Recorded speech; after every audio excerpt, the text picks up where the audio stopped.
So hi everybody, I'm Joe Moore, CEO, co-founder at Psychedelics today. Today we are doing a wonderful webinar, Veterans Day webinar. We're joined by three different leaders of different nonprofits in the space doing really interesting work. And Jesse Gould, Justin LaPree, and Arron Victory. So we're gonna really dive deep, share a lot of really good info, actually get some interesting info from the Texas perspective, the New York perspective, and the Canadian perspective. This is going to be fun. Well, probably a lot of international perspectives too. So really excited. Folks can use the Q&A if you can't use the chat. Can our panelists see the Q&A feature here? Awesome. I'll moderate that. So yeah, Karen, it looks like the chat might be disabled. I'll try to fix it in real time, but let's just use this Q&A as a chat function. We can read what you're saying, and I'll read what appears to be relevant. So I guess Jesse, if you wouldn't mind kicking us off, you'd give us a brief intro into Heroic Hearts and what you all do there. Yeah, absolutely. Hey, everybody, thanks for joining us. Happy Thursday. Jesse Gould, I was a former Army Ranger. Found Psychedelics just because nothing else was working, and I wanted to thrive and stay alive. And fortunately, Psychedelics found me, I guess is probably a better way of saying it. I started a Heroic Hearts project in 2017, and it's a 501c3 nonprofit in the US, and the mission is to connect other military veterans to psychedelic treatments in a safe, practical way with coaching, support, and doing what we can. We also do research and policy. We were involved with the latest Colorado initiative that just passed, so excited about that. But yeah, very happy to be here. Yeah, fantastic. And Justin, you're joining us from a great state of Texas. I'm sorry, the name of your organization just fell off my screen. What's your organization again? Heroic Path to Light. Wonderful. And calling from Austin, Texas, Marine. So happy birthday, Marines. After a failed suicide attempt in 2018, I found psilocybin and absolutely changed my life. And then I was a first responder for the last 6 years in the city of Austin, and resigned back in February. And launched Heroic Path to Light in March. And we are a multi-sacrament entheogenic church just on the outskirts. And so we're hosting retreats. Just got back today from our first inaugural retreat where we healed a combination of 10 individuals, veterans and first responders. Extremely powerful, extremely moving. A lot of work was done. And just the beginning. So we offer preparation, integration, as well as rebuilding a community.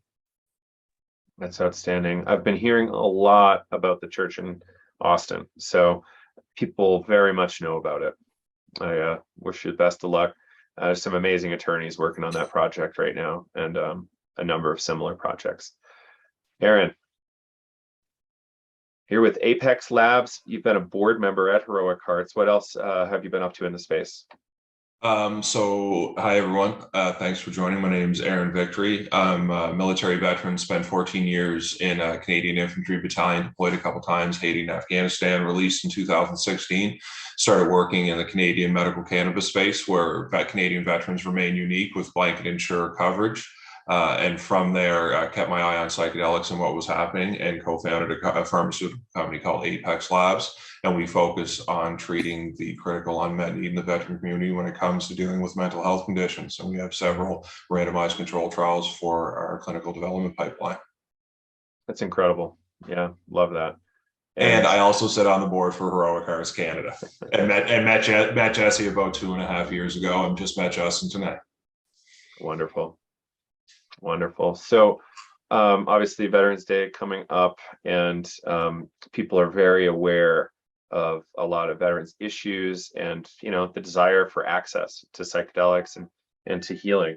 And I don't know, it's such a politically complicated topic. So I guess politically complicated. Let's go to Texas first. So like you're sitting in a really interesting spot. Like Austin is kind of this like open, like it's kind of the new San Francisco in a lot of ways. Everybody from California fled to Austin, it seems like, in the last year. but now we have tons of psychedelic people, got a, probably a pretty sizable veteran population. But what is going on in Austin generally, and like what are you seeing with the veteran interest there? Yeah, it's growing every day. I think the veteran community, I know the veteran community is looking for hope. They're looking for something to work. They've gone down the system with the VA, with traditional talk therapy, with SSRIs, and it hasn't worked. And so a lot of these individuals are treatment resistant, and they're looking for an answer. And there's a big buzz here. There's a lot of communication and events going on with Psychedelic Society of Texas, with the Austin region, is what I can speak to, as well as events that are happening around the city. We have an event tomorrow that's being put on to just raise awareness. A lot of this is about education, raising awareness.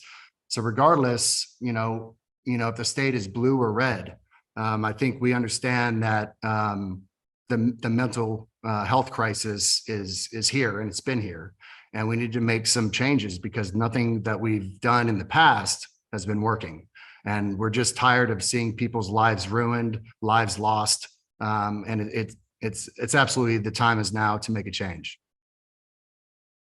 Absolutely, thanks for that. And Arron, are you seeing any kind of contrasting things in Canada generally? I know that Canada is definitely seems like it's beating us currently in terms of improved psychedelic policy, but probably is still a long way to go, right? That's basically the sum up. And currently in Canada, there's 3 regulated pathways for access. You can either be a participant in a clinical trial, you can apply for a Section 56-1 sub-exemption to the Controlled Goods Act, or you can go through what's called the SAP, or the Special Access Program, but they're extremely limited in their scope. They're only for the most severe cases. So a lot of the use that's happening is either Canadian veterans are going to regulatory jurisdictions where it is friendly, either with organizations like Vet Solutions or Heroic Hearts, and or they're more often than not turning to unregulated, untested products from the gray market. Yeah, I know a lot of folks have grown their own. It's not easy. It's still illegal in just about everywhere. Hopefully soon, not here. But yeah, so we'll see. Great. The chat is back open, everybody, by the way. If you have questions for after. So we're going to run this for about an hour, and we're going to do about 30 minutes of Q&A. So use the Q&A if you want to flag these questions for later. If you want to chat in the chat, great. Love to know where you're from. And Jesse, what are you seeing at the more national level, or how you're operating in terms of things opening up or changing? Yeah, so we have the kind of unique perspective with having sort of ties in Canada and the UK of kind of just seeing the differences, and it's been quite the educational sort of dynamic of how veterans interplay, how psychedelics interplay, and they're all kind of at different stages, but none's really the clear leader. And I think that's kind of the same in the US too, of just, having a sort of federalist kind of system, which is good and bad in a lot of different ways. But one thing we do have, which is pretty unique, is that individual states have decent amount of rights where they can sort of test out different things within certain scopes, right? So federal policy is going to be federal policy. And at the end of the day, we're limited by the scheduling of the drugs. These are all Schedule 1. So, the VA is not going to touch it, as with cannabis, until that changes. I think we all know that to rely on any speedy action from the federal government is a fool's errand. So there are pathways for that. Organizations like New Approach and Reason for Hope are doing pretty significant things. We did get bipartisan support. Cory Booker, Dan Crenshaw, all sorts of strange bedfellows are speaking in favor of this little by little, right? But the biggest significant path forward right now, in conjunction with that, as we build pressure on that system, are the statewide initiatives. And so that's been mostly positive, a little bit of a mixed bag, but and then it's kind of dependent on where the state's at too. So you see sort of the whole diversity of initiatives. And I kind of outlined it earlier where on one side, sort of a little bit more conservative, are research bills. You saw that passing in Texas where they passed sort of a funding and push forward of funding psychedelics through Baylor University, which is pretty big, considering it's Texas. Texas also has one of the first in the country psychedelic institutions, research institutions through Dell Medical, UT Austin.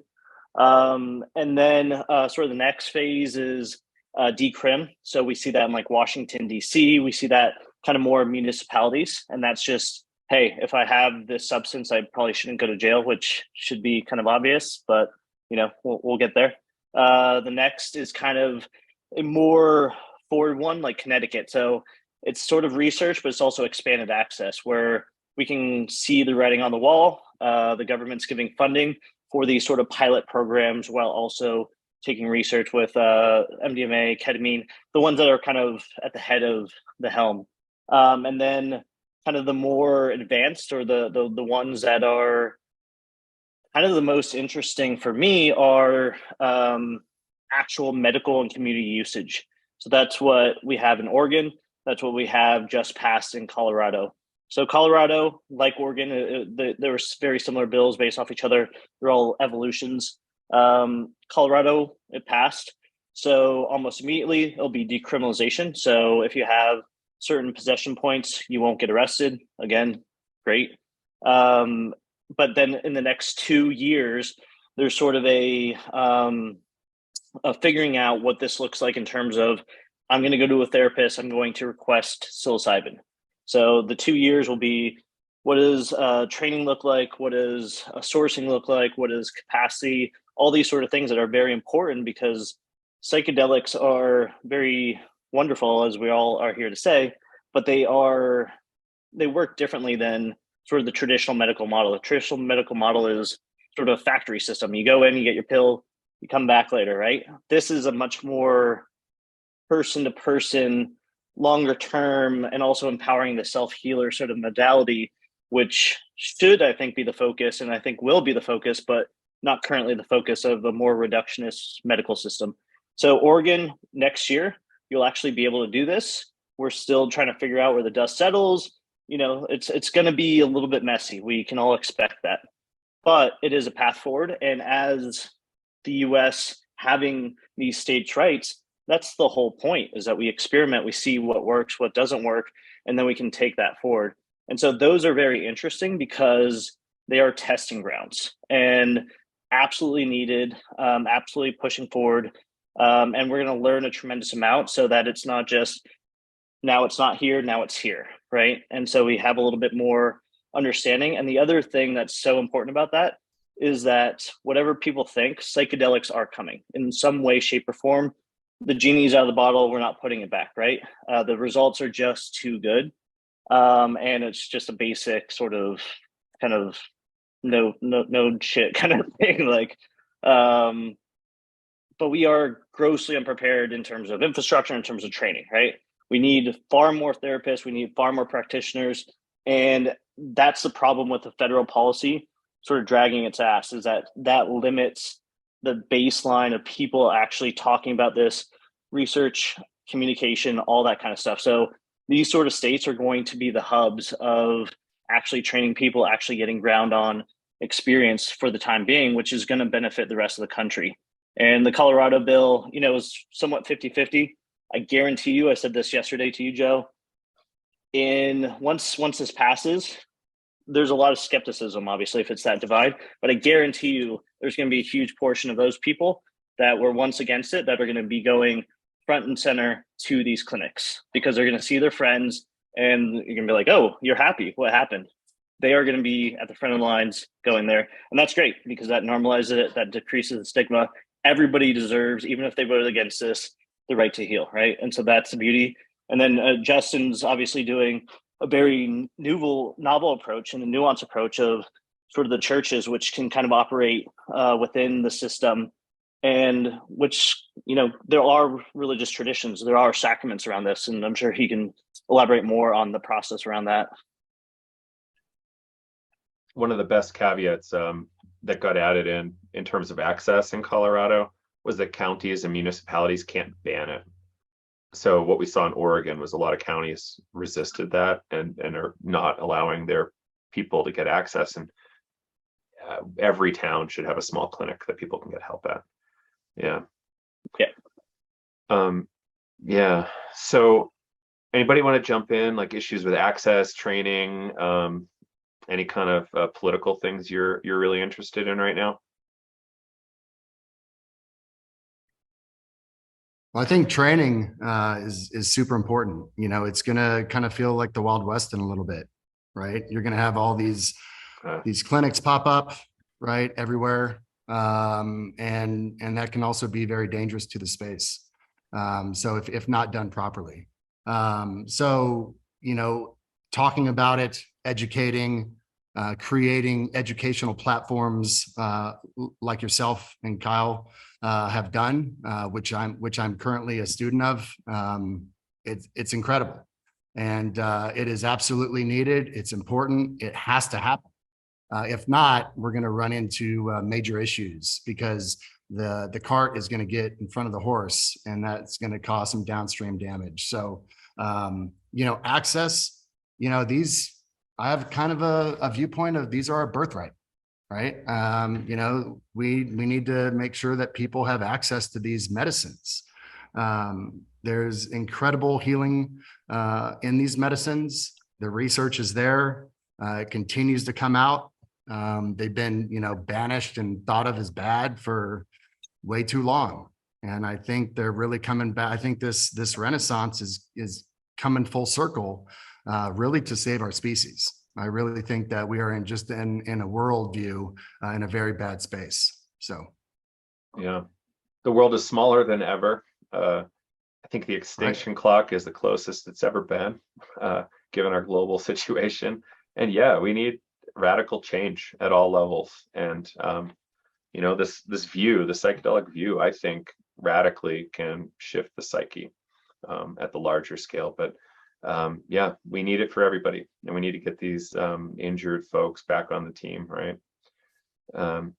So Arron, I don't get to hear too much about the Canadian military and what you know, how that works out. You know, I know there's a lot of inclusion and a lot of, you know, joint ventures with the United States, but what are we seeing? Are we seeing like really similar injury and health risk rates in the Canadian military?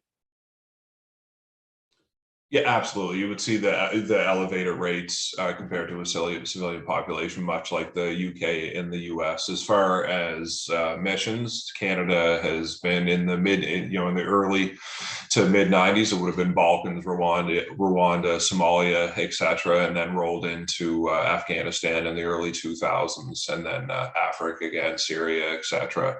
So it depends on what unit you're in terms of where you deploy, but definitely elevated levels of the diagnoses of PTSD and, you know, comorbid diagnoses of treatment-resistant depression, traumatic brain injury, chronic pain, etc. Yeah, thank you for that. And are you seeing anything, like I know there's some big organizations in Canada like Therasil doing some really great work. Are there any other organizations you think are really leading the charge and, you know, maybe doing something even more innovative than some of the larger nonprofits? Shameless plug, Heroic Hearts. I genuinely believe that Heroic Hearts, it's the reason why I'm on the board. I genuinely believe that they're going to be seen as one of the gold standards when it comes to access, whether that means you're going to go on a retreat or you're going to be in the Netherlands or one of those, you know, more liberalized regulatory environments, or, you know, whether it's a clinical trial or we see expanded access. I mean, Joe, you mentioned Therasil. They're doing Spencer and the team over at Therasil is doing a charter challenge, much like we saw in Canada in 2000, 2001 when it came to medical cannabis, where we saw a medically, you know, a federally regulated system of access for medical cannabis, pre-drug identification number. If Therasil is successful, which a lot of people have, you know, are betting on Therasil that they will be, then, you know, in the next 12 to 18 months, there's the potential that Canada could have a federally regulated medical system of access for psilocybin. That looked very much, I mean, Dave Wood did the regulations and based them off of the cannabis regulations in terms of access and providers and, dealers license, et cetera, when you go down that regulatory wormhole. But yeah, I think that Canada and the US and the UK are obviously some of the most important regulatory environments when it comes from like a true regulator's perspective, FDA, Health Canada, and NICE. So I think the work being done with veterans and all of those countries is going to veterans are going to be the next step in broader access to psychedelics. I believe that for a while. It's just going to shine light on it because of the, how high the rates are that veterans suffer from the conditions that are seeing good signals from companies like MAPS and Compass and Atai and et cetera. Yeah, amazing. And what happened in Alberta? Was it Alberta or Saskatchewan recently that made some big moves? Yeah, so it was Alberta that actually installed provincial regulations when it came to psychedelic assisted therapy clinics for service providers who did provide that. So it's excellent that, provincial regulators are looking at that, but in Alberta specifically, like with the good comes the bad, there has to be a psychiatrist who oversees that process. And the wait time in Alberta is currently 12 to 18 months to see a psychiatrist. So you keep on running into the problem of access. And then say you get past the problem of access. So MAPS has pushed their target to 2024, where they think the FDA is going to bless them, and they're going to be able to have a federally regulated system of access for MDMA assisted psychotherapy. And, Jesse, you hit the nail on the head talking about normalization. Well, what's normal is having insurer coverage that pays for that assisted therapy, but there's currently no insurer that's going to touch that, and it doesn't look like anybody's really going to jump in with both feet as a payer. So thinking about the next step would be who's going to start paying for this so it's not out of pocket to patient. Yeah, the break even is monstrous for an insurance company, so it's gonna, this is something we really have to figure out. And hopefully there's some, broad regulatory plays that maybe we can force them to pay, but who knows? I don't know how it's going to shake out. And what we've done here, Arron, is made sure that we're training far more than therapists. We train plenty of unlicensed people because the underground has been the access pathway historically. We also train plenty of licensed folks, but we think the play here is a lot of fucking people need training, and rapidly, and this stuff is coming. Technology moves faster than the law. Yeah. Well, and there's a harm reduction angle in that as well. If you know that this is going to happen anyway, if people are at the end of the line and they're at a crisis point with treatment resistant conditions, you're going to reach out anyway.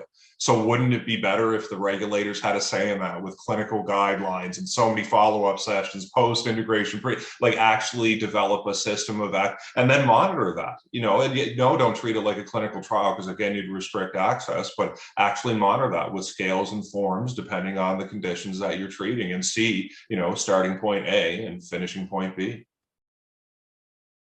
Super appreciate that. Yeah, it's and Jess, you made a really interesting point yesterday. Can you speak to the speed of clinical trials? What, the lack of speed of clinical trials and the hundreds of millions of dollars? It is a wonder. I mean, it's taken a long time, but it's a wonder that MAPS and Rick Doblin have been able to fund a clinical trial just through crowdsourcing. If people fully understood the loops that he had to go through and the amount of money in terms of hundreds of millions of dollars of what it takes to do that, it's a miracle. And also the fact of we have one of the biggest breakthroughs in PTSD, and not one government cent has gone towards it, which is something to look at, maybe for somebody else. The clinical trials, I mean, they're necessary.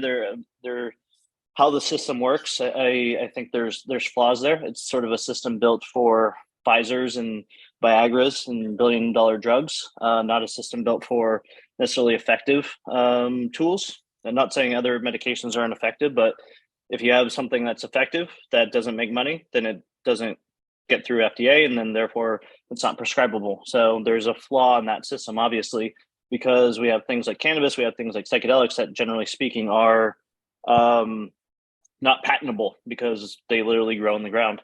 And they're also not conducive to the straight double-blind placebo study, which is necessary to go through the FDA. I mean, there's been pathways around it, but we kind of have to sort of expand our thinking that it's not always going to be one chemical that affects one receptor that's easy to understand, and all of a sudden magically we're going to heal. I mean, that was the whole concept with SSRIs, and that's fallen flat on its face, even though it's still $1 billion industry. Help some, not demonizing the whole thing, but a huge percentage, I'd say the majority. And there's been a lot of them that have been shown to be no more effective than the placebo, right? So clearly there's some improvements that need to happen there. And for the sake of, if we're actually, we don't want it moving too fast, right? Like we don't want it just be like, that was the whole original point of the FDA.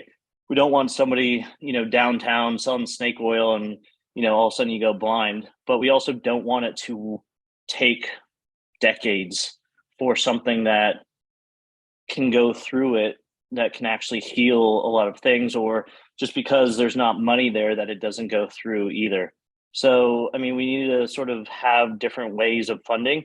And the problem too, perception wise with psychedelics, is we treat it like a drug. We treat it like Pfizer or like Viagra, where, oh, we don't know what this does. This could do anything. And if we just look at history, most of human history, we actually kind of do know what it does, just because we can't pinpoint it. So there's already sort of this harm dynamic that we understand, which is really minimal, right?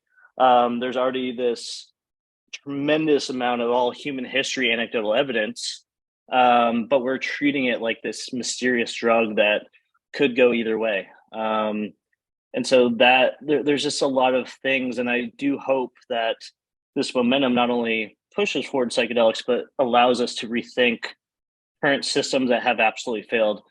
Justin, I think, tapped on one of this, of the very fact that veteran nonprofit, the very fact that we're here today and not the VA, of, hey, there's a problem, let's solve it, is a flaw. And the very fact that 20 years of veterans are some of the most medicated veterans and they're not getting better, and that's okay, that like, hey, you have PTSD and 10 medications, that's success, that's a flaw. The very fact that cannabis still hasn't gone through FDA trials, even though CBD is touted, like there's a lot of flaws in the system. It's not just a question of psilocybin replacing an SSRI. It's a question of, why did we get here in the first place, right? And if we don't address those, then we're just going to keep sort of chasing our tails around it. But because of this momentum, the excitement, the sheer nature of how effective psychedelics are, if we utilize this moment, which will diminish relatively quickly, we can make pretty significant changes.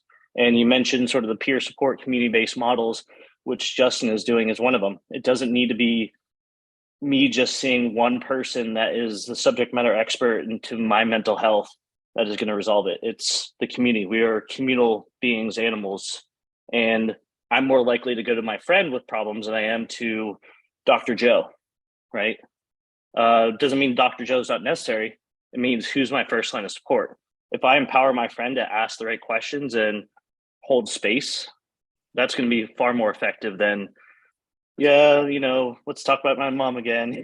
Like there's ways of making it less expensive and also rebuilding community structures that have diminished. Right. Real world evidence. Yeah. And we've got a shitload of it that we can be working with right now. And it's just quite absurd. The only form of valid knowledge is a randomly controlled trial, placebo, double-blinded, etc. Like, there's a lot more ways to know things. And the problem with that too is, like, it's again necessary, but like the real world's not sterile. The real world, you don't have the perfect settings, and that's what you see with drug development, is the moment it goes into the public population, the results are far different, right? Mm-hmm. Exactly. Yeah. It's interesting, right? And research, I always like to say research is not treatment. Research is purely research, right? People going through the NYU trial kind of get dumped at the end. You know, I don't want to say it in a harsh way. I'm glad they got that help, but like, you know, at a certain point, where's the social safety net, the community they can fall into? And that's what I see a lot of you doing, which is amazing. I'm doing it too in my own way, but you know, it takes everybody, and we've got to be welcoming to folks who just had their big experience, and sometimes they're a little off kilter, but they just need a comfortable place to land. And Justin, if you must be seeing this regularly in Austin. In what regard? Just people needing a community after an experience, maybe. Yeah, you know, I think it's everywhere. I think it's just around the country. You know, it's unfortunate that we have to, you know, send individuals to other countries for healing with these medicines, right? And that's what I've really tried to do with the creation of Heroic Path, is create access here stateside, where it's far less expensive to send people over, and we have local therapists and coaches right here to prepare them for those big experiences, and then they pick them up right when they leave our you know, our facility, and they help them with that integration. I mean, integration is a lifelong process, and the integration is the work. I mean, we are the medicine, right? And so once we start understanding that, you know, then we're not gonna have a bunch of experience chasers, right? You have to do the work afterwards. And if you do the work, you can really create lifelong lasting changes. Agreed. And it goes everywhere. It's everywhere. Yeah, integration as like a new way of life, really. Jesse, go ahead. I'd love Justin to touch on too. Like we tend to get caught up in the veteran side of things, but he's coming from the fire department, and there's just like this not talked about like huge crisis there. I mean, cops also, like, they're in a war zone every day in some neighborhoods, right? And it's even more so the culture that you don't talk about it, and that's longer careers, generally speaking. I mean, veterans, I mean, for the most part, and we'll use it as we can, but I'd love to hear more about that. Yeah, absolutely. Thank you, Jesse. Yeah, I've worn both uniforms, and it's really unfortunate. The culture is broken, and you know, it's up to this really point in our culture, hasn't been okay to not be okay. And I argue that to be where, you know, it's okay to not be okay. How could we possibly be okay? Right? As a first responder, we could have a PTS event every shift, right? Every shift. You know, my issues that I came back from the war with date back to 2004, 2005. What I was seeing, my trauma exposure as a first responder downtown Austin, Texas, with the Austin City bomber, the mass shootings, it was every third day, and nobody's talking about it. It's like, if you talk about it, they're going to take you off the fire truck, right? Like the departments in the cities just don't have the protocols established yet to handle mental health in a much needed and safe way. So that's why nobody's talking about it. And then, you know, your buddy, you know, kills himself, and it's like, well, we all thought he was okay because no one's talking. And it really has to change. It has to change now. I mean, veteran suicide is, you know, 44 a day. What? Really, like, it's failing. I'm telling you, law enforcement, first responder suicide is slowly catching up, and nobody's talking about it. And it just needs to be part of the conversation. It's really unfortunate that the people are struggling in silence, and they're just isolating themselves. They're drinking themselves to death. They're unhappy. Their marriages are completely shattered. They have no relationship with their children. And you know, we want to call this that we're, you know, in community, but yeah, no, I'm sorry. It's absolutely failing, and we need to rebuild community. And that really starts with, you know, somebody, you know, taking the lead, as all you gentlemen are doing. And I think about like tribal elders, right? The people that pass down right? All this knowledge to their community. And we really need that back into, our different countries, because I mean, it's absolutely, we're missing the mark. Thanks for that. Yeah, they need a break, and they need a culture of, a culture to fit into that's really helpful. And Arron, are first responders in a similar situation in Canada, in your understanding? I know things are certainly heating up there to a degree. No, it's exactly as Justin described it. And I always, I had buddies that would be, that were first responders, whether they're cops or firefighters, and I get close to Remembrance Day, and those guys would thank me for my service, and it would make me cringe every time. I'm like, I'm like, it's the same thing. And I would have conversations with them where my personal take on it was, when you're in the military, you deploy to countries that are foreign, and you see these PTS events, and then you come back, and the exposure it is so short when you really look at it. But when you look at a first responder, like Justin said, again, it's there every day, and it's not in a different country. It's right in your community. It's with the people that you live with. So it's a much different perspective, and much more risk for moral injury. My buddy, who was a firefighter in Florida, in kind of like a meth alley area, he would always say, like, I'm tired of being a part of everybody's worst day, because if they're responding, it's not for good reason, right? This makes me think of an emergency room physician. We are seeing massive rates of people falling out of the medical system because it's not a really fun place to work. I think peak COVID, a lot of people just died because they wouldn't go to the ER, either due to like wait times, or just, I don't know, I don't want to get COVID. So they would just sit at home and, tough out their heart attack or something. And, the function there, like, people were just quitting. It's not a great environment to work in usually. And, but another project in Canada was, what was this one? Roots to Thrive was doing a really great ketamine cohort-based psychotherapy program for healthcare workers, which is amazing, because we need those people to stay in the hospitals as long as possible, and hopefully not quit early.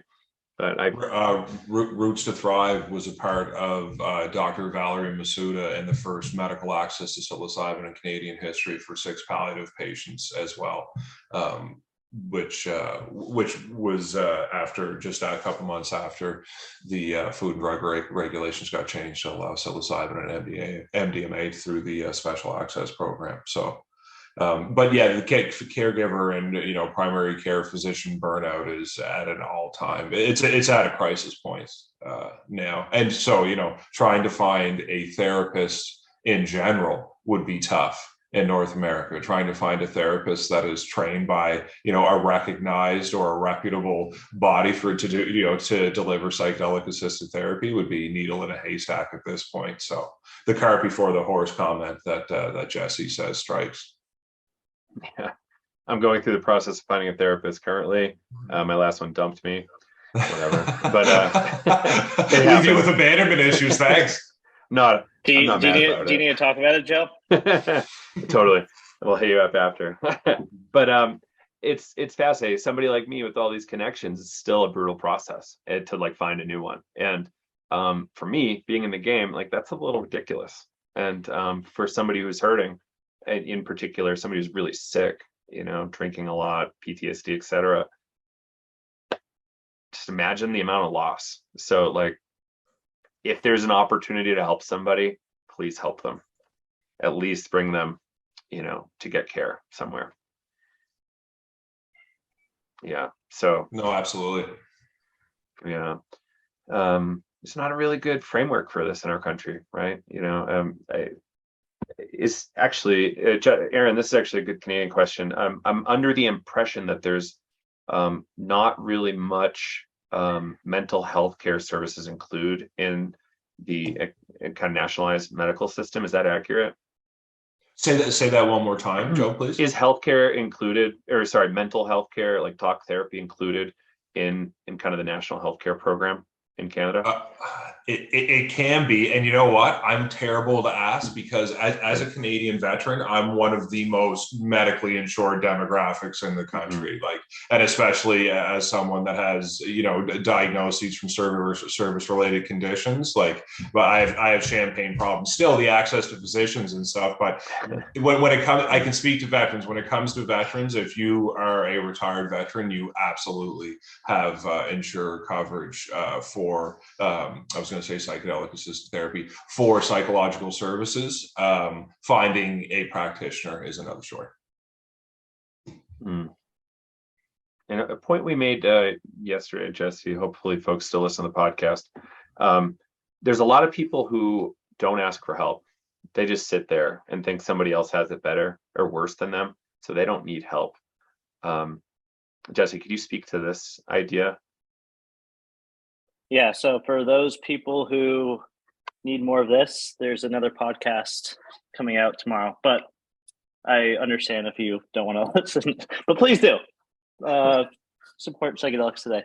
Yeah, I mean, this was a point Zach Riggle on our team brought up, is especially in the veteran culture, I think in a lot of cultures, there's different dynamics, but there's a lot of people that feel like either they don't deserve it or they're too tough to need it, right? And military kind of comprise both of those as sort of selfless service and kind of the peak alpha sort of society.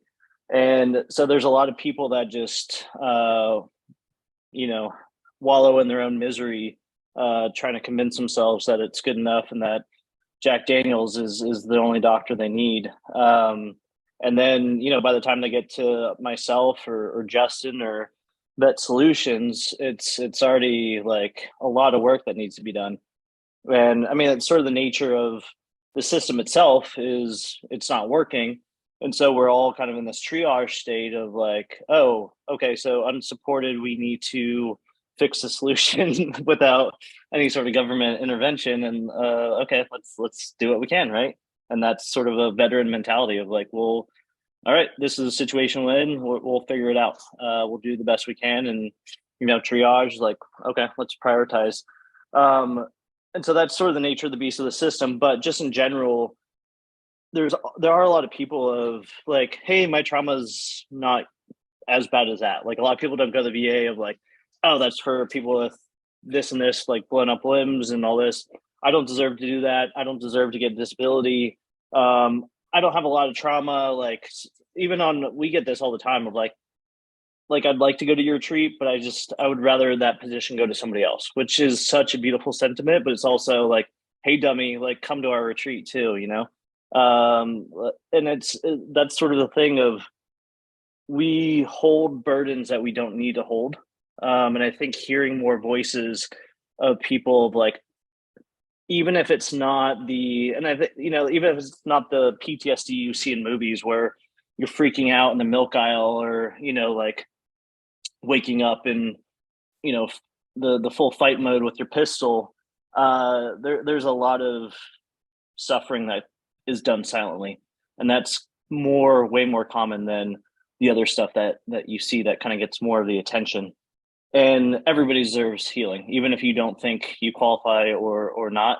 And the thing with psychedelics too is it doesn't have to be trauma based, right? We get into this mentality that just because you don't have trauma or just because you don't have a diagnosis that you're doing well.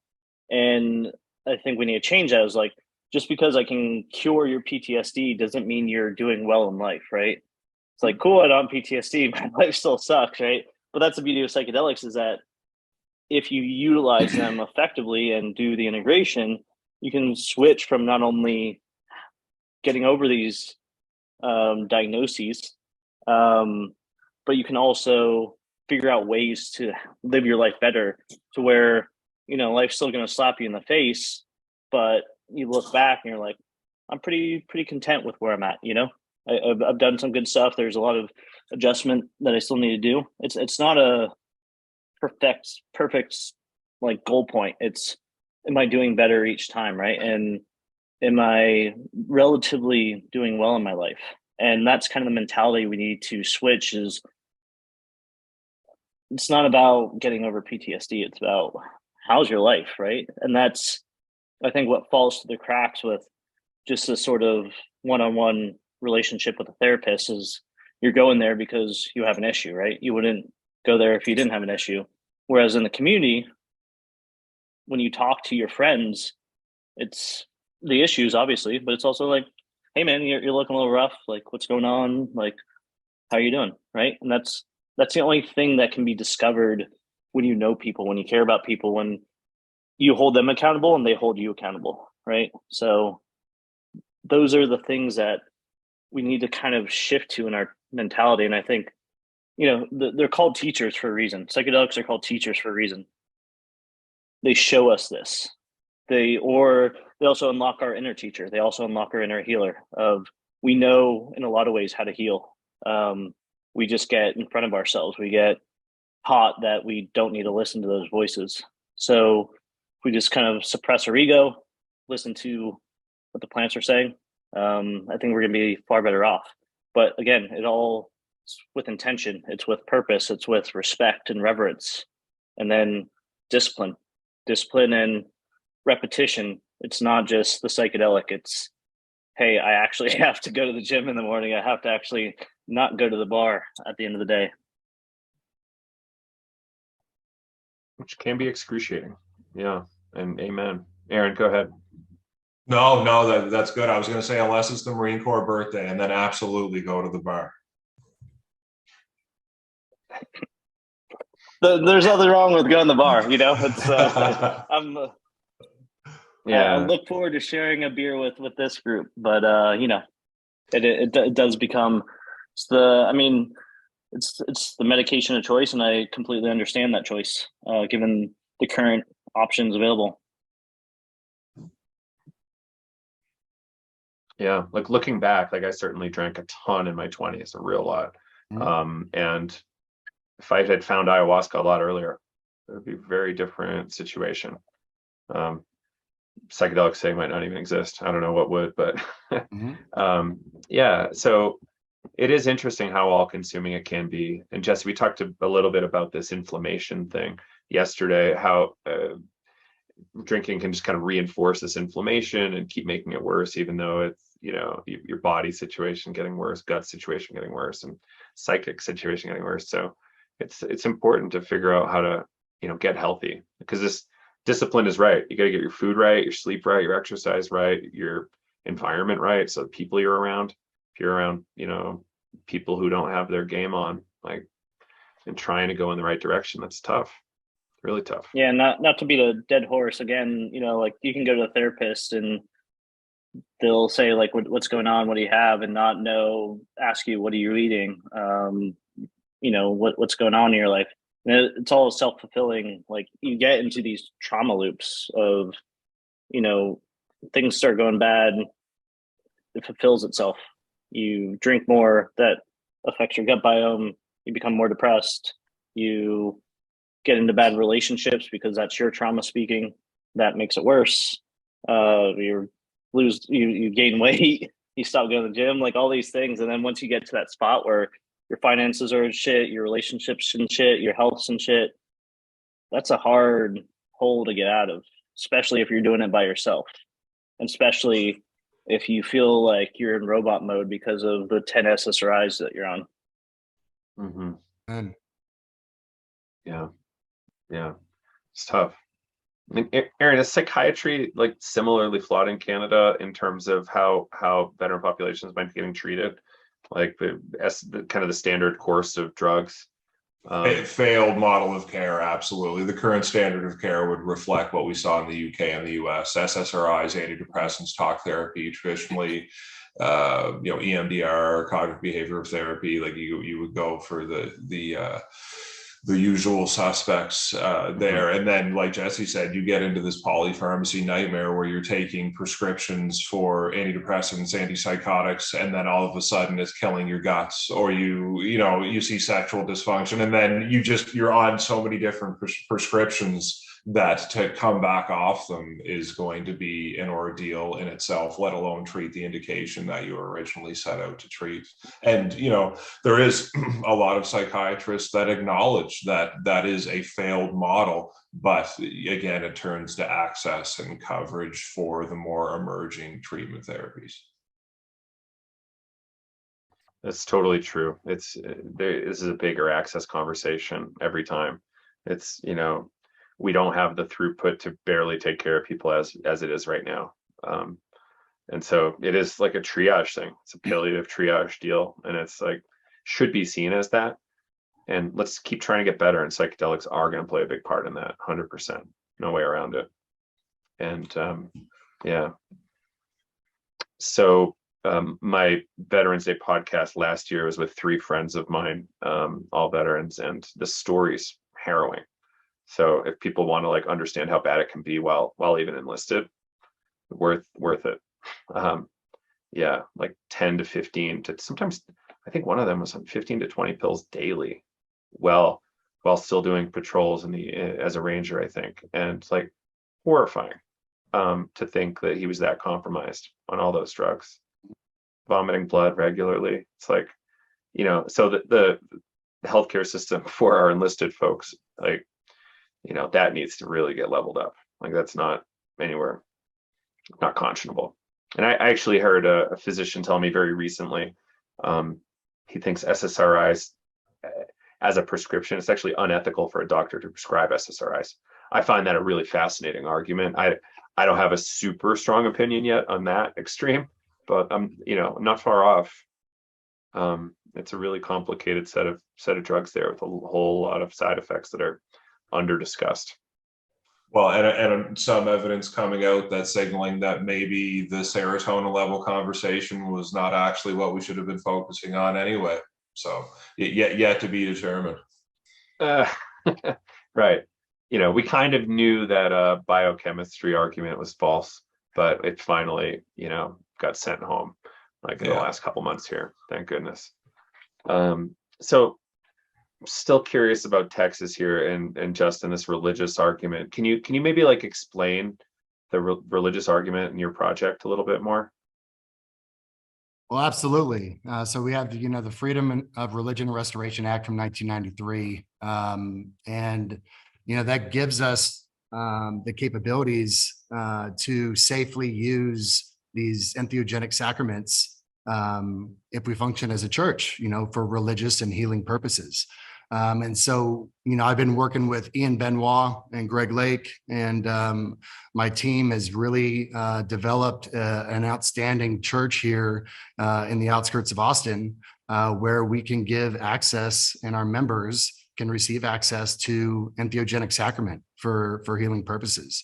And it's profound. I mean, I just spent 4 days with 10 individuals who walked in that door at the end of their rope. And they left this morning, and they were completely changed. And now they get to work with our integration coaches and therapists to really help them learn from these lessons that were taught during their experience. It's such important work, and we all need healing, you know, and you know, just like Jesse mentioned, you know, people like to compare traumas all the time. And it's like, it's our body's response to the trauma. I don't care, you know, if somebody made fun of me in the morning, right? Or if, you know, I got hit by an IED, right? It's our body's response to that trauma, and it's all trauma, right? And we just need these medicines for just overall well-being and wellness, right? And, you know, the pharmaceutical game treats symptoms. These medicines, guys, I'm telling you, you know it, I'm speaking to the choir. They get down to the root cause on why I have anxiety in the first place. Let's heal that, right? And let's just become better. Let's be better people. Let's have a different perspective on life, right? Everybody's going through their own stuff. I mean, everybody. I know 0 perfect people, right? 0. And so, you know, Texas has been great for us to start this church, and I'm really, really excited for the future. You know, I hope there's organizations popping up that are really doing this work. This is a place I built a safe container, right? To where we treat these medicines as sacred with reverence, right? There's intention and purpose. Rebuild community. It's needed. It's important. It has to happen. And so we're just trying to do our part right here in Austin. Love that. Yeah, and hope that keeps spreading. The religious angle is a really great angle for access. And, I don't know the numbers here, but people definitely become spiritual, if not religious, often after psychedelics. It can strengthen the conviction of a Zen monk, Catholic priest, whoever, so it's something to look at. Greg Lake is one of the leaders in that religious liberty thing. John Dennis is also a really good attorney to look at there. We've done some really great programming around it. So, how to make your own church. Tim Leary was suggesting people do it decades ago, but I don't think people really took it as far as they should have. So, guys, before we jump into Q&A, any kind of closing thoughts? And folks, please keep throwing some Q&A at us. We'd love to get into some stuff here. I'll just do a shameless plug. We're releasing a documentary tomorrow, so check it out on the Heroic Hearts Instagram. 2020 went to Peru with a couple of soft vets, some professional hockey players, and some civilians. And it's finally coming out. Short documentary, only 18 minutes, but should be pretty cool. Fantastic. Yeah. Can't wait to check that one out. And you'll be in Men's Health soon. Can't forget that. I was just in it. You can see me shirtlessly running. Yeah. So yeah, that was released yesterday. So we got the back-to-back surprise Men's Health and the Colorado win. Shirtless Ranger, if there was ever a reason to buy Men's Health. Yep, there you go. I'm a little bit more jiggly than I was back in the Ranger days. In the salad days. Yeah, exactly. So we got a first question here, and this is an interesting one. And we can do with it whatever we want. I think we'll handle this one nicely, but there's a lot of discussion about unjust war and like the kind of like total outcomes here. Can psychedelics help us address this kind of like, how do we do this stuff better? How do we, do this in a kinder fashion? Comparing us to Russia, China, we're doing pretty good by leaps and bounds. So, can psychedelics help us do a better job deciding where we go in the world? Yeah, it's a tough one. Yeah, I think so. I don't think so. Arron, go. Go. So I listen. I think that's a bigger question to address on a Thursday night podcast. I think that there's always going to be evil people out there that go against the traditional values that you would see in North America, that the majority is going to want to see defended. That's my personal opinion. Canada, US, Aussie, Australia has been sticking together since World War I. I think we'll probably be hanging out for a little bit longer. With different opposing forces. But when it comes to psychedelics, there's been rarely a time, whether it's been a low dose, specifically with psilocybin, or more with a macro dose, that I haven't felt a stronger connection with the people that I was in and felt a more strong sense of community in the environment that I was in. So, if it could all make us a little nicer to one another, that'd be fantastic. But, that's my shot at answering a geopolitical question. Years ago, at the peak of this Cold War, Stan Grof facilitated a meeting between Soviet scientists, American scientists, and I think some politicians too. And they came out with a much deeper understanding of each other. And Natalie Ginsburg and a number of other authors were on this Israeli-Palestinian ayahuasca research project, and it showed a lot of reconciliation between the parties. So there's promise here. We're a long way off from this stuff being implemented at scale to be able to help. A long way off. Like, we still have to operate in the underground, for instance. But Jesse, go ahead. Yeah, I was just gonna 2 points. I think psychedelics can help build community, and I think community can help prevent unjust violence. Right? I think we need to come back more to a local level because the more we are distance locally and just focus on this big entity, the more we're able to be controlled and taken advantage of, right? Whereas if you bring it to the community, that brings accountability, that brings what is this good for us, right? And I think we're lacking accountability as a society. We just had the election. We still have a vote, but like it's throwing a coin in the giant, like a mile wide well. And so I think that's what we're lacking, of bringing it back, of like, when are politicians actually accountable? Because they currently aren't. But if you have them on a local level, you're going to run them out of the town if they steal the money. On the moral injury, I mean, that's an important question. I think we can all mostly agree that the past 20 years of war were kind of bullshitty. A lot of people I know going first into Afghanistan saw some metrics of it, like on the special ops sort of thing. But the moment the ground troops came, that kind of evaporated. And Iraq's its own sort of whatever. And so, I mean, from a societal standpoint, those build scars and ripples through society. You see that already with Vietnam, and it doesn't do society good. And moral injury is definitely a thing. So I think for the U.S. anyway, if we are to actually survive as a society, we actually need to have people that understand what war is. And I don't think war is going away, and I do think there are potentially justified uses of force, at least how we are right now. But if we just go into these sort of like no exit strategy, long-term battles where you just generate a generation of scarred, torn, untaken care of vets, then that's just going to cause all sorts of different issues in society and lack of trust. The U.S. military just reported the lowest recruitment rates since the volunteer army started, right? And everybody was pointing to the economy and this politician and this, and it's like, no, the internet has shown that we're not taking care of our vets, right? It's pretty easy formula right there. So that's the other thing of the moral injury comes of like, how do we take care of our vets? How do we treat the warrior class? There is always going to be people who give themselves for society and put themselves in harm's way. But if you don't treat them right, then your society is going to collapse. The same thing as if you don't treat educators, healers right, you need all of these entities in your society.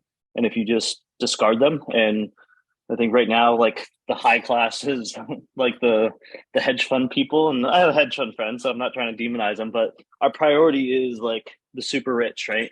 Whereas the less priority are the veterans or the healers or the teachers. And that's a backward society, and that generally doesn't lead to positive outcomes.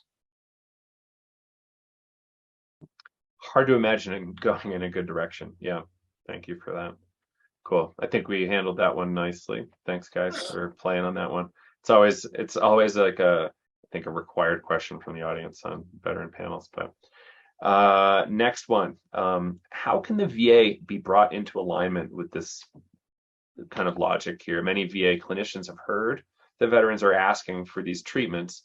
This could be a venue to expand access. So, I even know VA psychiatrists that are referring people to the underground. So like this is happening inside the institutions at probably an increasing rate, but how can we make it safer for doctors to like be discussing this internally at the VA amongst each other, in person, face to face? Is there could we be running some sort of campaign where we're, or like an invite only VA doctors deal? I don't know, just kind of, it's a big question and an important one. It's happening on the end. It's already happening a little bit. Groups like Reconsider, who helped produce Fantastic Fungi, have been doing groups and showing that there is connection. So there are great people, Zach Skiles, Justin Haystacker, that are within the VA, countless more that are within the VA trying to change it. So it is happening. The problem one is these are Schedule 1, and so the VA is a federal entity in the U.S. and so its hands are tied from that. Two, the quote is, "If you know one VA, you know one VA."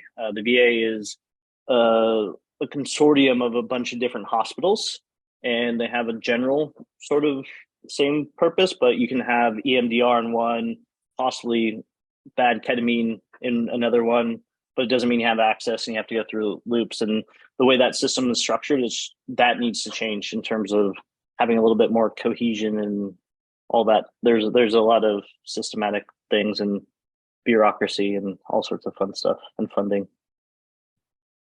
It can happen, but you need it. I think it comes from the higher level.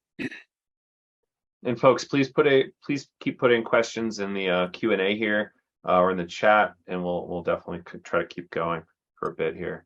You guys have any ideas, Arron, Justin, about how to get the? Yeah. Go ahead. Yeah, just to kind of jump on what Jesse was saying, I think it's just having the conversation. I think it's educating. I think it's, having panels and think tank sessions and events to where people really start talking about it, really start changing the narrative. It's been this taboo word, right? For so long. It's like we haven't been talking about it. And so, everybody tuning in, please understand this is going to take some time. I mean, it's like, yes, we need it now. Absolutely. But I also believe that it's moving at quite a great rate of speed right now. It's pretty fascinating. I think this is going to be the biggest change in medicine, definitely in my lifetime. And I'm really excited for the younger generations and my children, just to be able to have access. Right. But it starts with us talking about it. Right. Everyone's afraid to talk about it because it's been this taboo words, around Schedule I, substances. And that's going to change. And when that changes, then, the gates are going to bust open, but we need to be prepared for that day when that day comes. Absolutely. Yeah. In Colorado, we've got like roughly 2 years till legalization. It's going to be a lot of prep, and I think, is it Patterson Air Force Base, or there's a number of bases there that are about the size of Colorado Springs itself. So Wow, there's so many people there that this is actually going to be a really interesting pathway for care. Sneak into a psilocybin clinic on their lunch break in their uniform. Right. And Exactly. these other states are watching Colorado, watching Oregon, and if done correctly, people are really going to start jumping on this wagon for change. So I'm looking forward to seeing what happens out of these states. So kudos to you guys. Colorado did not fall apart with cannabis. It will not fall apart with psychedelics. So it's going to just keep going. Yeah. So next, I don't know, Joe. Psilocybin's pretty dangerous. Oh my gosh.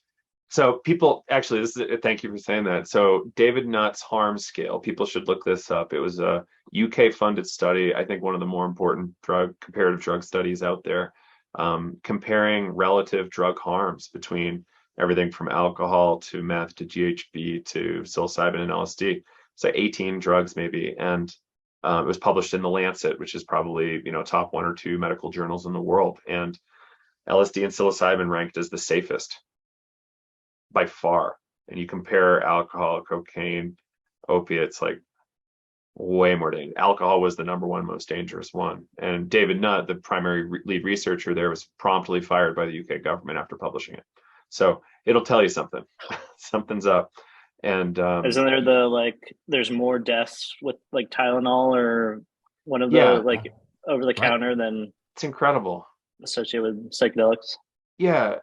So folks should absolutely read books like Dr. Carl Hart's Drug Use for Grownups to really understand this whole kind of drug narrative that's often quite false, and misleading. And people are actively misleading us because for whatever reason, I think Big Pharma is still trying to resist here.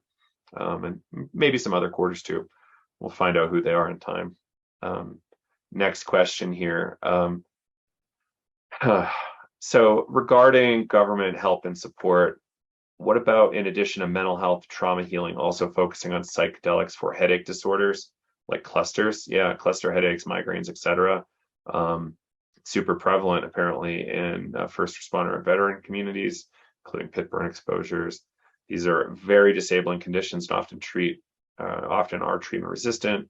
Both psilocybin and LSD are shown to help with cluster and trauma headaches. Yeah, cluster is a big deal. Cluster Busters has been at this for decades. Bob Wold, their amazing leader in the space, doing amazing work around cluster headaches.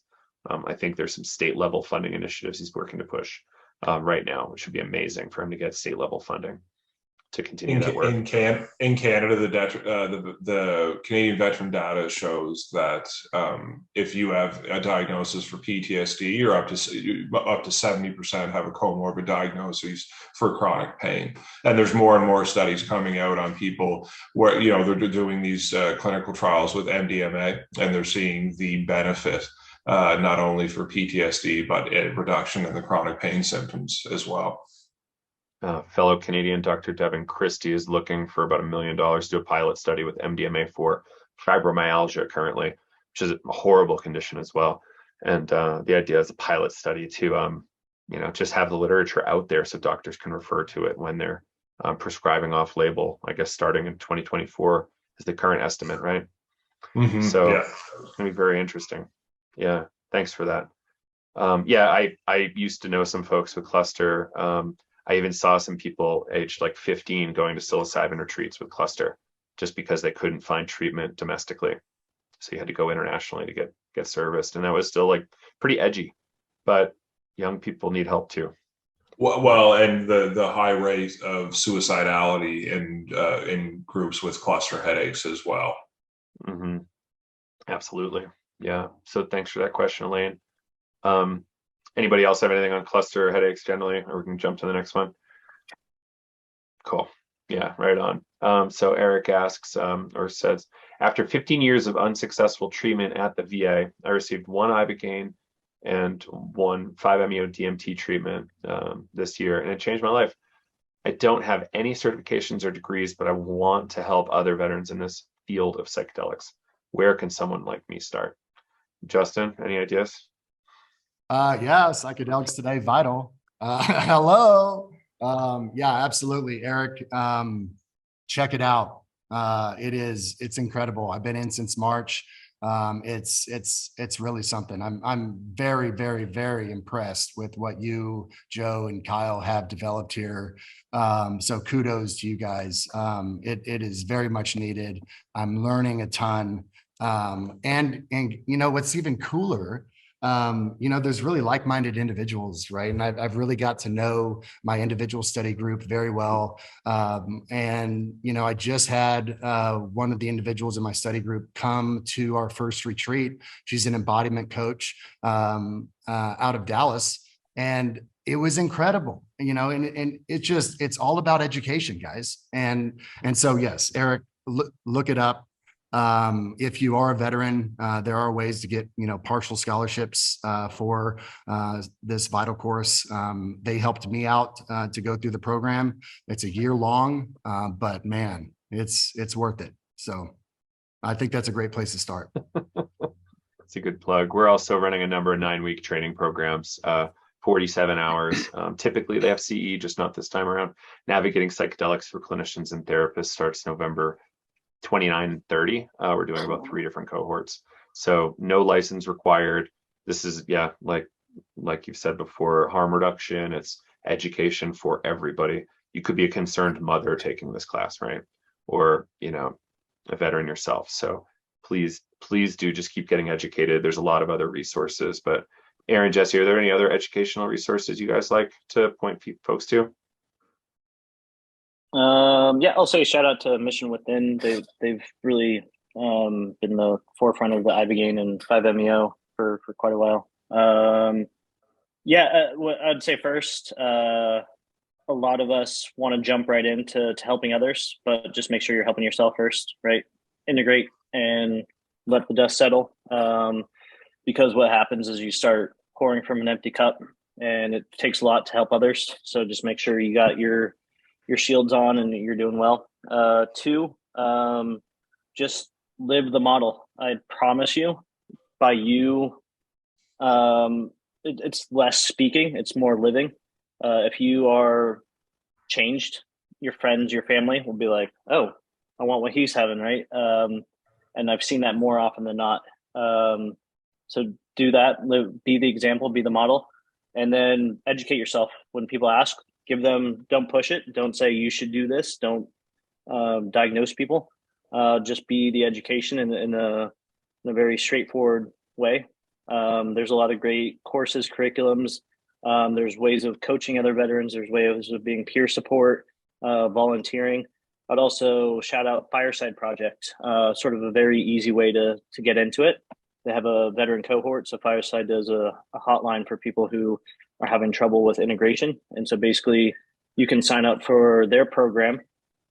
And if you're a veteran, or if there's a lot of different cohorts, basically people have a number they can call at any time. And then there's always going to be somebody at the other end of the line there. And so there's certain times for veterans. And so you sign up for that, you say you're going to volunteer for this much, and then they'll actually provide a scholarship for you to go to continued education. So you'll get their training of peer support, but then they will also, from your year of service to them, help you continue your education. So great service. They're doing a great stuff there.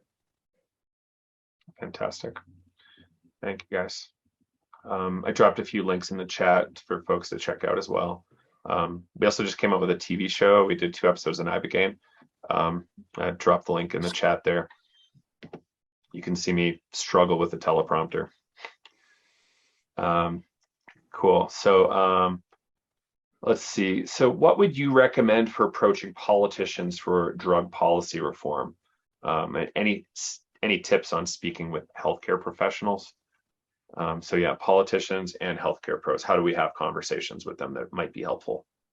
So David Fascinato, the executive director for Heroic Hearts Canada, just actually spoke with Dr. Rakesh Jetley, the former chief psychiatrist of the Department of National Defense, at the Veterans Affairs Standing Setting Subcommittee, and it was the committee meeting was specifically on emerging therapy, specifically psychedelic assisted therapy, and they're going to probably produce a report that's going to recommend another committee, but just the fact that a Senate subcommittee is having the conversation with veterans, and Dr. Jetley is an almost 30-year veteran of the Canadian Armed Forces himself, but a practitioner and an experienced researcher. So to see both David and Rakesh talk in that manner with the Senate subcommittee was interesting in terms of affecting policy and legislation, in the long term. But the Senate's questions were very much the questions that we've been having here, which is what are the next steps for the Department of Veterans Affairs to support this? And the answers were more funding. We have to work within the decisions that we're given, and randomized control trials, with all their pitfalls being super expensive and time consuming, are what government bodies like Veterans Affairs and Health Canada are going to want to see when it comes to safety, tolerability, and efficacy. Thanks for that. Yeah, I would politicians say, are tough. Iron out your best tie-dye, grow out your hair. No, I mean, it's all about, one, you got to treat them with respect, right? There's a reverence there, even if you don't like them. It's civil conversation. We need to get back to civil conversation. Be informed, be more informed, like know the studies, know what you're going to say, know the facts. This is not, don't go like too highfalutin existential. Just follow the research, the facts, and the fact that veterans, as Justin said, are in mass going to other countries to get treatment that they deserve. And at the end of the day, they're public servants. They work for us, right? And especially here in America, they need that I support the troops badge. The one benefit of this polarization in the US is that they both desperately need the I support the troops badge, right? And so that's our pressure point. And so you tell them respectfully of, hey, this is the one way that is actually effectively supporting the troops. And don't, this is not like, some sort of, let me look into this or not, accountability, calling your senator of like, hey, I support this. Always be respectful, always have the facts. But at the end of the day, we have hundreds of thousands of veterans in this country. And unfortunately, we haven't really aligned around the healthcare. Sometimes we get a little distracted by this shiny thing or that shiny thing. I love the GI Bill. I love, the other veteran perks, but the biggest threat facing veterans is mental health. And so we need to, make that our issue. And if enough veterans align, it will scare the shit out of politicians. Right. Strength in numbers. And honestly, letter writing is actually pretty productive. They actually treat each letter like hundreds of people are writing them a message. So do it. Organize with your friends and do it. It's a big deal. And healthcare workers, yeah, similarly, just have the facts and figures lined up and go for it. You just got to do some reading, pull out the right stats for you, and go for it. Some really important stuff that we can do here. So I'm going to kind of summarize another question here. Do you guys have any concerns about Oregon and as it relates to it looking more recreational and therefore having more bad trips? Like, I think bad trips is a tough thing. Like, they're going to be difficult experiences. I've learned the most from those. Some people can have a bad trip and get injured for sure, but if you're in a place with a trained person, you should be okay. But I don't know, any kind of thoughts on this one? I'll say something on that one, Joe. A difficult trip is not a bad trip, right? Now, if not treated with reverence and setting intentions, with incorrect education, the incorrect mindset, the incorrect setting, you could have a bad experience.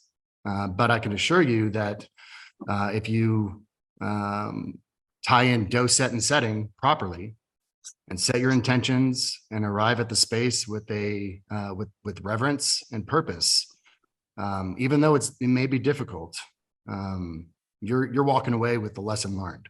And difficult does not mean bad. I do a lot of shadow work, and you have to address those shadows, and also come to the age of the golden shadow, right? And so, it's really, really fascinating. I do think that we're going to see what happens in Oregon. I think there's going to be good things and bad that come from just opening the gauntlet on all substances, right? And I just think that people are, there's going to be people that take advantage of that, and doing it for the wrong reasons. So, yeah, that's my 2 cents on that. We have to have a really good handprint here, sizable handprint. Let's keep trying to do good. And, that other bad stuff will get washed out in time. And it's going to happen, but we're going to solve it. So Sarah here in the questions asks, as a mental health clinician, is there a way to get involved here? It's like a licensed social worker, therapist, or something along those lines. Is there any kind of easy way to plug in? Yeah, there's also just training, MAPS training, CIIS, the great Psychedelics Today, Vital training. There's integration coaching. A lot of therapists I know, just because the laws are a little bit tricky, and so a lot of them act in a coaching capacity, which gives them limitations, but also more flexibility. There's ketamine trainings. There's a lot of psychedelic trainings. I'm sure there's going to be a lot sprouting up in Colorado. I'd say if you can afford it and you have access to it, just go to those, because some of them are kind of more experiential, and that's the best way you can learn right now. And building that, we don't have enough therapists that are exposed to these sort of things. And the best way to learn in this space is do the work yourself too. Go to a retreat, have an experience in a controlled setting with people who know what they're doing, and, unlock your inner healer as well as learn how it's done properly. Mm-hmm. Yeah. And, ketamine assisted psychotherapy if you can't travel to the jungle, but there's options, and get experiences, try holotropic breath work. The options are out there for you to get experiences, and then you can bring it back to your clinical practice and find out where you might be optimal to be working in the space. Yeah.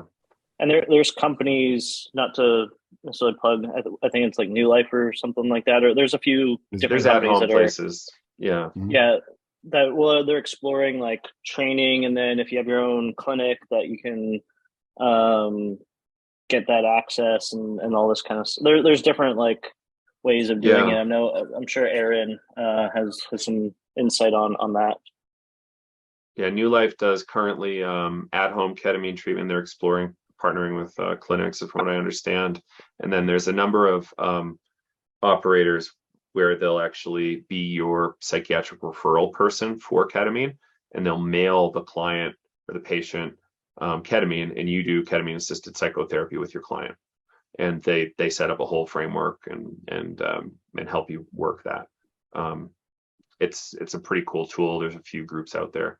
I think Skylight Psychedelics one, and then Journey Clinical, I think, is the other one.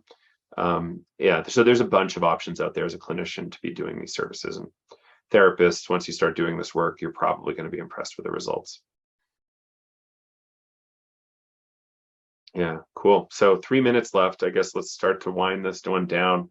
I'm psyched. We covered a lot of ground, guys. Hopefully we helped some folks, and yeah, hopefully we can change some minds here. Yeah. Thank you, Joe. So yeah, thank you, Justin. Thank you, Arron and Jesse.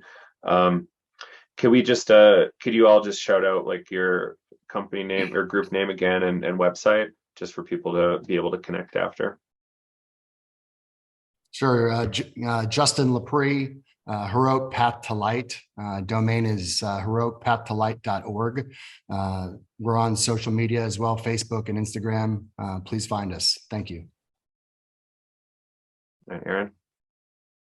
ApexLabs.com is where you can find us. We're running a clinical trial in the first quarter of the new year that is focusing on veterans with PTSD with our low dose synthetic psilocybin drug product, and looking to establish an early access program with some connections to some unique physicians we have here in Canada. So expanding access, and then looking towards drug coverage for veterans to be that lever to shine some light on what everybody should be having access to. Absolutely. Jesse?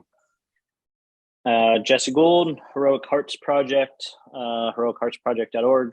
We're on Instagram as well. And like I said, check out our documentary tomorrow. And yeah, thanks for listening.